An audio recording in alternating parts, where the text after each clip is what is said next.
Ég heiti Sandra Ósk Björnsdóttir og ég er 15 ára gömul og ég er barnabarn hennar Hönnu úr Gröf. Tröllkonan rauðsokka.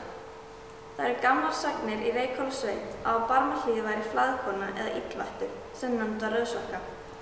Hún gerði mönnum glættur margar og eyddi búsmanna. Eitthvert sinn hafði Rauðsokka elt ríðandi mann úti við Barmahraun. Maður þessi var vel ríðandi og þótt Rauðsokka herti hlaupin náði hún ekki manninum. En þegar skammt var komið úti við hraunið, sprakk reiðskjótin. Maðurinn bjóst þá við dauða sínum því Rauðsokka var skammt undan og ómögulegt fyrir manninn að þreyta hlaup við Rauðsokku. Maðurinn sá þá vænst að heita á Reykhólakirkju og hrópaði Óhólakirkja, hjálpi nú þínir heilugu. Rauðsokka flæðkona var nú rétt komin að manninum og bjóst við að hremma hann, en í sama bili sá hún Reykhólakirkju og fellst á hugur.